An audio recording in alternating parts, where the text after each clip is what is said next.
ಕುಮಾರ, ನಿನ್ನ ಎಂತಪ್ಪನ ಬಂದ ಪುತ್ರನ ಎಂತ ಪೋದನೆಂದು ಕೇಳಿದರೆ ನಾನು ಏನೆಂದು ಹೇಳಬೇಕು?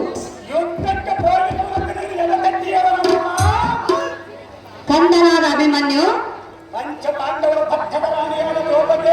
ತಾಯ ಮಾತನ್ನು ಕೇಳು. ಈ ನಿನ್ನ ದುರರಾಶಿಯಿಂದ ಮರನಾಡ ಪುತ್ರ ಕೋಮಲ ಗಾತ್ರ.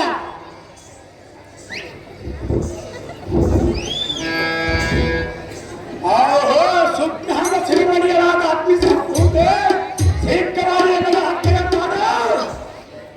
ಯೋಗ್ಯನಂತ ವಾಕ್ಯದ ಫಲಫಲವನ್ನ ಗೋಪಾಕಿದ ದಕ್ಷಿಣ ಬರವರ ವಿಕ್ರಮಾನಂದ ಅದರ ಹತ್ತಿರ ಮಾಡು.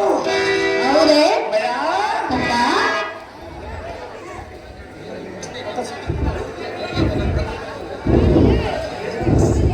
ಅಮ್ಮಯ್ಯ ಅನಯ್ಯ, ದೇಖಂಡರ ವ್ಯಕ್ತಿ ಬೇರೆ ದಾರಿ ತರದ ವ್ಯಕ್ತಿ ಸದ ಕರ್ಕದ ದೀಪಗಳನ್ನು ಹೋಗಬೇಕೆಂದ ಬರಬೇಕೆಂದ ಸಾಮಾನ್ಯದವರೇ ಜನರೇ.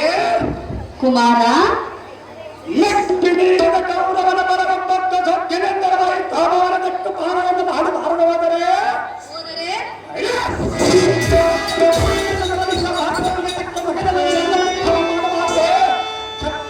ನಿಯಮವನ್ನು ಕೊಡು ಜಾಗ್ರತೆ.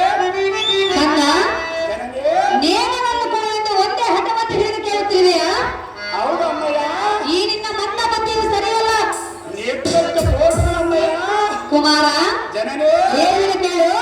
ಅದೇನು ಸಂಸ್ಥಾನವಾಗಿ ಅಮ್ಮ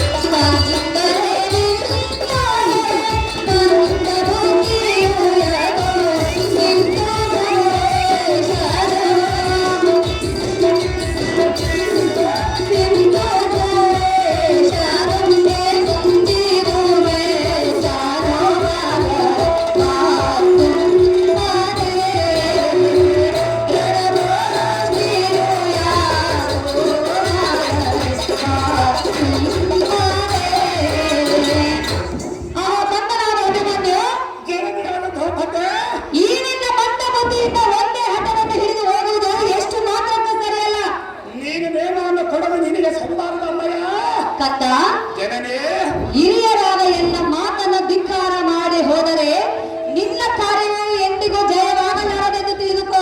ಏನು ಮಾತನಾಡಿದ ಅಮ್ಮಯ್ಯ? ಅಭಿಮನ್ಯು, ಜನನಿಯಾದ ದ್ರೌಪದಿ ಆ ಸಿಂಧು ಪುರೇಶನು ನಿನ್ನ ನಡತೆಯನ್ನು ಎಂದಿಗೂ ಮೆಚ್ಚಲಾರನು. ಕುಮಾರ, ನಿನಗಿನ್ನು ತಿಳಿಯದು ಆ ಸಮರಂಗದ ವಿಚಾರ. ಪಂಚ ಪಾಂಡವರ ಪಥದ ರಾಣಿ ವಂಚನೆ ಇಲ್ಲದ ನೇಮವನ್ನು ಕೊಡು. ಇಂದಿನ ಸಂದರ್ಭಕ್ಕೆ ಹೋಗದ ಬಿಡಲು ಅದತಾನೆ ಅಮ್ಮಯ್ಯ.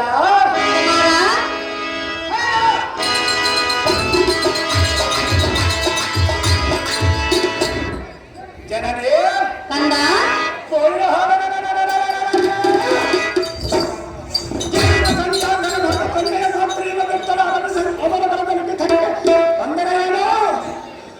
ಅತುಲಿತ ಪಾತ್ರ ಪಿತನು ಇಲ್ಲದಿದ್ದರೆ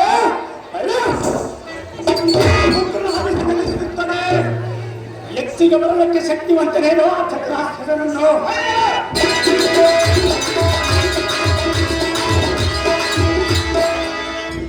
ಅಮ್ಮಯ್ಯ. ಕುಮಾರ, ವೃತ್ತಿಯೋಳ ಜೀವಿಸುವ ಜೀವ ಜನಗಳಿಗೆ ಬರದ ಪ್ರರೋಧ ಚಿಂತೆ ಜನರೇ ಬೆಳೆ ಬೆಳೆ ನಿನ್ನ ಮನೆ ಅಪ್ಪ ಸಾರಥಿ, ಹೇಳು ಮಾತೆ. ಅಭಿಮನ್ಯನು ನಾನು ಎಷ್ಟೇ ಹೇಳಿದರೂ ಒಂದೇ ಹಠವನ್ನು ಹೇಳಿರುವುದು. ಕೇಳಕಲ್ಲ ಮಾತ. ತನ್ನ ಎತ್ತ ತಾಯದ ಸುಭದ್ರೆಯನ್ನು ಬರೆಯಂತಪ್ಪ ಸಾರಥಿ ಅತಿ ಜಾಗೃತಿ. ಹಾಗೆ ಆಗಲಿ